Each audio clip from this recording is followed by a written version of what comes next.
Hey, what's up, guys? So, welcome to the next video in our Python programming series. Today, we are going to discuss about module in Python programming. So, what is mean by module and an example on module how we can write, we will see. So, coming to the definition of module, a module in Python is a file which contains set of built-in definitions which can be called anywhere in the program. So, as you can see, in the program to execute the set of instructions written inside that module. So the meaning of module is that a module contains set of well defined functions, so that may be addition, subtraction, multiplication, or searching, sorting, anything you have written inside that one. So the concept of module here is that you have written a program previously that is used to sort the numbers or add two numbers, okay, but in new program you don't want to write that code again, but instead of that you just want to use that code name, that is whatever you give, you will give the name and save it in your folder. So I just want to use that name and I want to get my work done.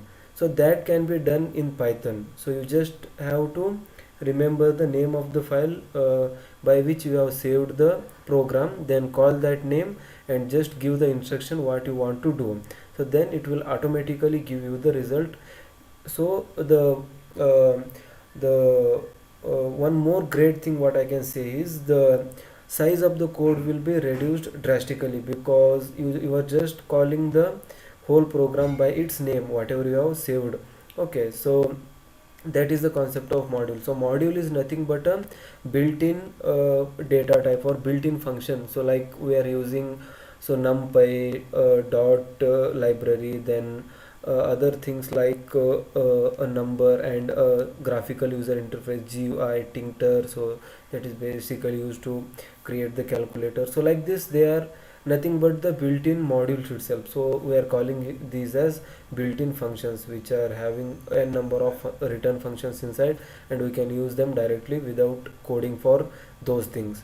So the same thing applies to here also. So this is nothing but a built-in function created by the user. So a user defined built-in function I can say.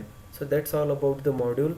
What is the meaning of module? So I hope you got the point. Module is nothing but a well defined function, so it contains well defined functions and you can call it anywhere in our program to get some work done. Okay, so this will basically reduce the lines which are required for the code, and it will also make the code simpler. Okay, so example what we are going to see is, in our video we will create a module. So first we will create a module which contains let us say two functions, that is addition and subtraction, and then we will create a other new file and we will call that module in the new file and try to get the output. So how we can do, let us see. So let me just open Python here. Oops, so it is saying that it is gathering information. Alright, so now I have opened the Python, so it has got some update. So it has updated now. So I'm using the version 2.7.18, that is the previous one to the 3.8.3. So you can use anything, so there is no restriction on that one. Alright, so now I will create a new file here. So that is basically where I will be writing the module. So module name I will be giving something. So let me just define the functions inside that one. So I'll start writing from here and I will write a comment here. So this program acts as a module. Okay, so that is basically the comment, and I will define the function now, def, and I will first add here. So first I will define add, and it is taking two parameters a and b. Then I will come inside the definition and write sum equal to a plus b. So it will return the sum, and I will print some functions so that the user will understand what is happening. So I will write the entered numbers are, so I will write like this, and will write a comma b. So these are the two entered numbers, and now I will print the sum of the numbers. So I will write the sum of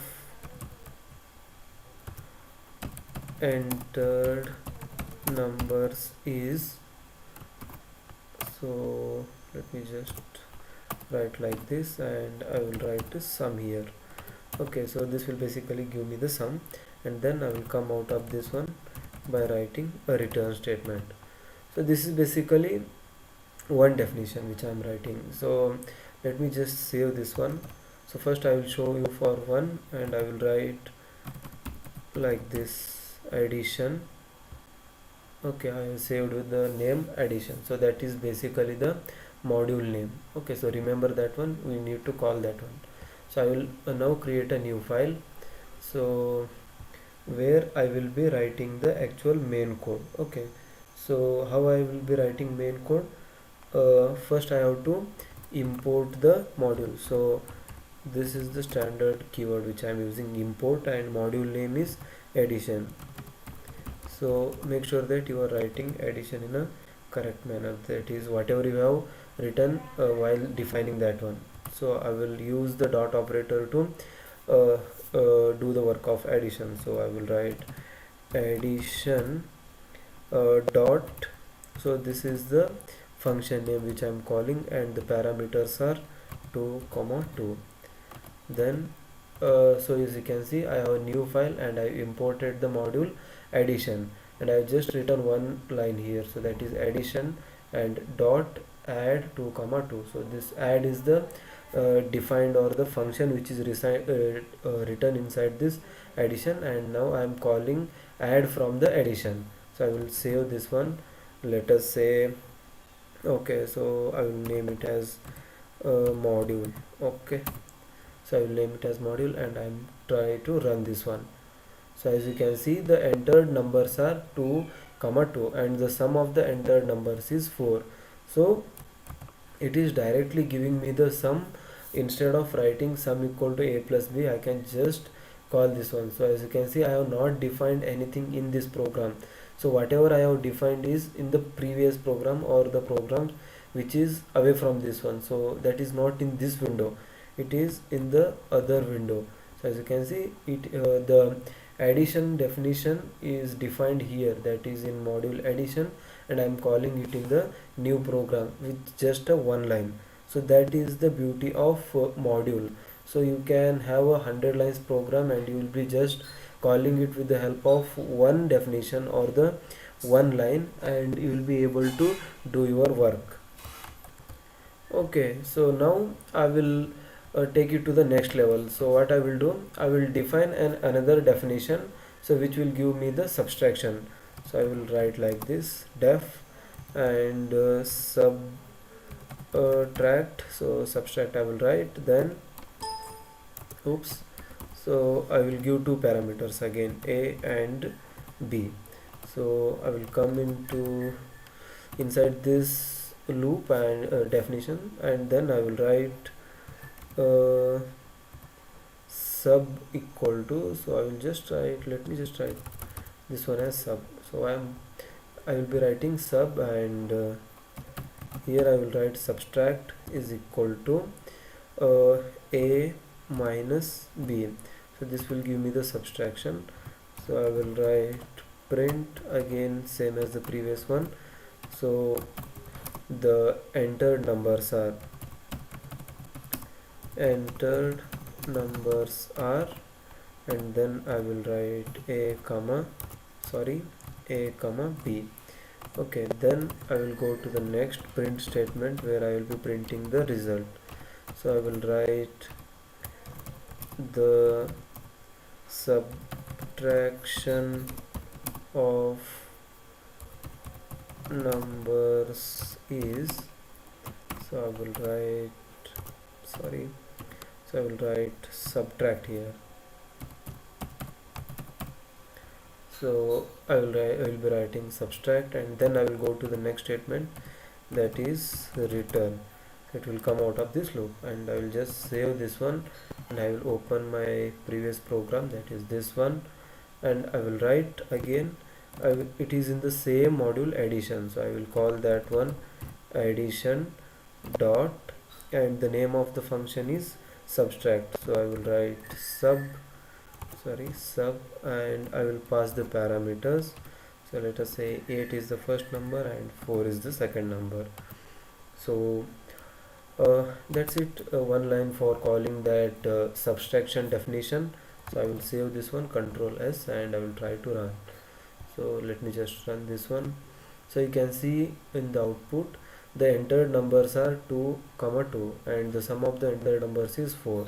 And for second definition which I have written for subtraction, the entered numbers are 8 and 4, and the subtraction of numbers is 4. So as you can see, my code is working. Okay, great. So it is giving me the subtraction. So like this you can go for any number of definitions inside that one. So if I want to let us say I want to do multiplication, so I will write def, then I will write mul, that is multiplication, and a b are the same parameters. Let us say I will take 3 parameters here, and then I will go inside this loop and I will write multiplication is equal to, so a star b star c. So I will again write let us say the entered elements are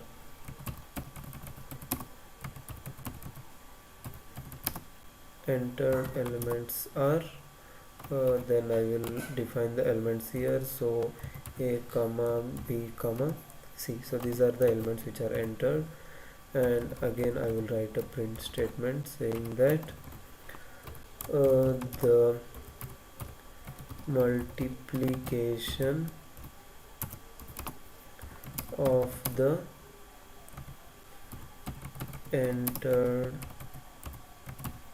elements is, so I will print the multiplication now. So I will write multiplication.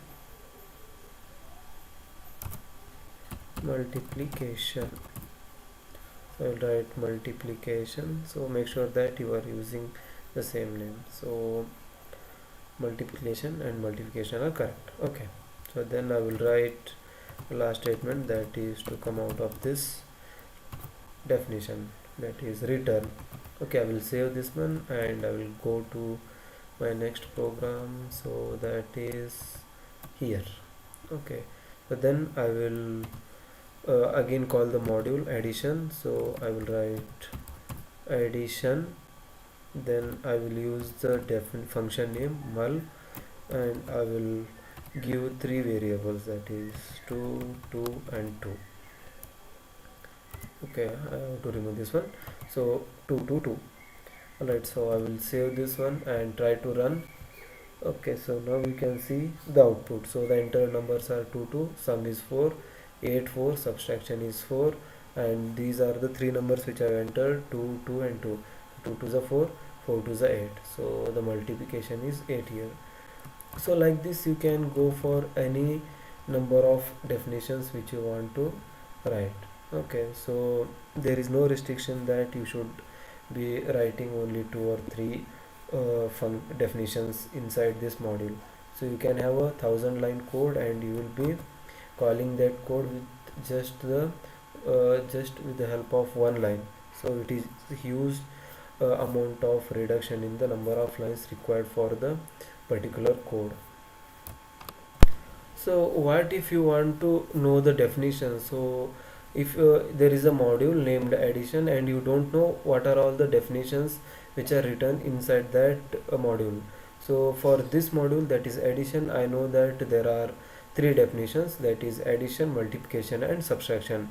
But a module which is not written by you and you are just given the name of that module, let us say XYZ, and you want to use that module, you want to use it for sorting. So how will you come to know that this particular module will be containing the definition of sorting? That is, if I give like sort, then it will give me the sorted array.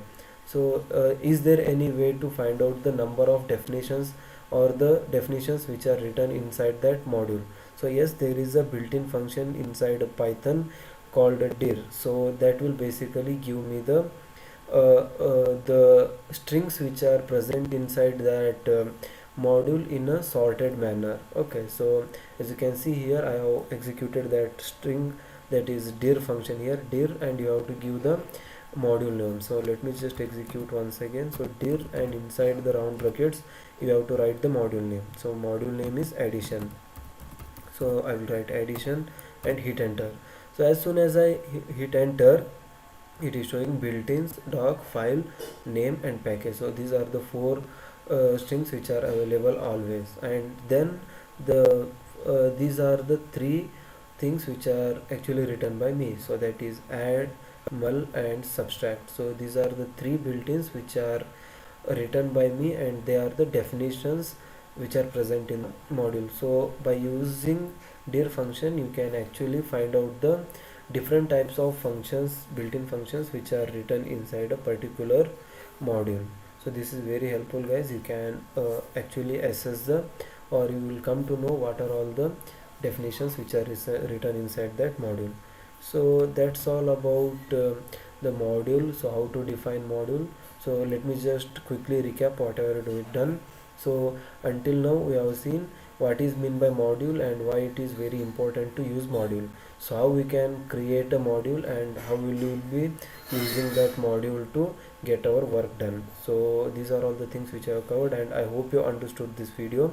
So if you understood and found the content useful, please guys hit the like button and subscribe the channel, because we will be uploading Python related videos, and that is for specially beginners. So I will be explaining step by step, and it will be a great help from you guys. So thank you, thanks for watching, meet you in the next video.